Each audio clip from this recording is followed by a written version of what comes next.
పాండవుల ఇంప్రూవ్మెంట్ చూసి ధృతరాష్ట్రుడు తట్టుకోలేకపోయాడు. ఎలాగైనా వీళ్ళ గ్రోత్ నాపాలని ఆలోచించడం మొదలు పెట్టాడు. అప్పుడు ధృతరాష్ట్రుడికి తన మంత్రివర్గంలో ఒక మంత్రి గుర్తొచ్చాడు.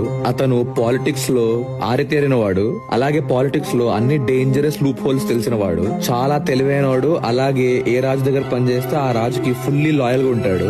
అతను ఎవరంటే కనికుడు. ధృతరాష్ట్రుడికి పాండవుల మీద జలసి, వాళ్ళని అనగదొక్కాలనే ఆలోచన షేర్ చేసుకోవడానికి కనికుడే రైట్ అనిపించాడు. ఒక రాత్రి ఎవ్వరూ లేని టైం చూసి ధృతరాష్ట్రుడు కనికుడిని పిలిచి ఇలా అన్నాడు: పాండవులు రోజు రోజుకి బలవంతులవుతున్నారు, వాళ్ళ కీర్తి పెరుగుతూనే వస్తుంది, ప్రజల్లో వాళ్ళకున్న ఇష్టం రోజు రోజు డబల్ త్రిబుల్ అవుతుంది. ఇదంతా చూసి నేను తట్టుకోలేకపోతున్నాను, నాకు అసూయగా ఉంది. నేను ఇప్పుడు ఏం చెయ్యాలి? వీళ్ళతో రాజీబడి బతకాలా, లేకపోతే వీళ్ళతో యుద్ధం చేయాలా? నువ్వు రాజనీతిలో చాలా నిపుణుడివి, అన్ని లూప్ హోల్స్ తెలిసిన వాడివి, నేనేం చేయాలో నువ్వే చెప్పు అని అన్నాడు. అప్పుడు కనికుడు ఏమన్నాడంటే, రాజా, నువ్వు అడిగిన క్వశ్చన్ కి నేను ఆన్సర్ చెప్తాను, కానీ చెప్పిన తర్వాత నువ్వు నన్ను తిట్టకూడదు. రాజుకి కపటం తెలియాలి, నమ్మించి మోసం చేయడం ఎలాగో తెలియాలి, శత్రువుల్ని మాయ చేసి చంపడానికి ఎన్ని దారులున్నాయో అన్ని తెలిసి ఉండాలి, హృదయం పదునైన కత్తిలా చంపడానికి రెడీగా ఉండాలి, అయినా మాటలు అమృతంలా కురిపించగలగాలి.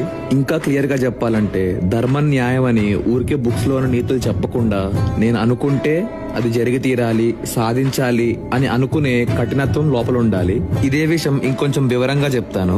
రాజు తన బలహీనతలు బయటపడకుండా జాగ్రత్త పడాలి, కానీ అదే సమయంలో ఎదుటివారి బలహీనతల గురించి పూర్తిగా తెలుసుకోవాలి. ఆ బలహీనతలు యూజ్ చేసి అతన్ని వాడుకోవాలి.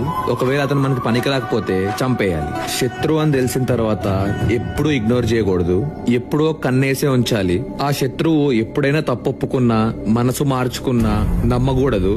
నమ్మినట్టు నటించి దగ్గరికి రానివ్వాలి, అవకాశం దొరికినప్పుడు చంపేయాలి. రాజు ఏం చేయాలనుకుంటున్నాడో, ఎలా చేయాలనుకుంటున్నాడో ఎవ్వరికీ తెలియకూడదు. పూజలు, వ్రతాలు, పుణ్యకార్యాలు అందరికీ తెలిసేలా చేయాలి. పవిత్రమైన వేషం ధరించాలి, కాశీ వస్త్రాలు వేసుకొని పెద్ద పెద్ద హోమాలు చేయాలి. ఈ రాజు ఎప్పుడు ఎవరికి హాని చేయడు అన్నట్టు శత్రువులు అనుకునేలా ప్రవర్తించాలి. అలా ఉంటూనే అవకాశం కోసం ఎదురు చూడాలి.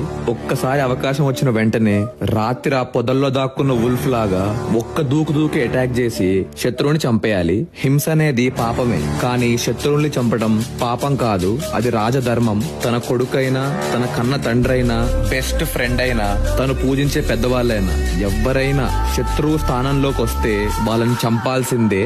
ఎవరైతే రాజుగా చాలా గ్రోధం అనుకుంటున్నారో ఈ విషయం తప్పకుండా గుర్తుపెట్టుకోవాలి అని అన్నాడు.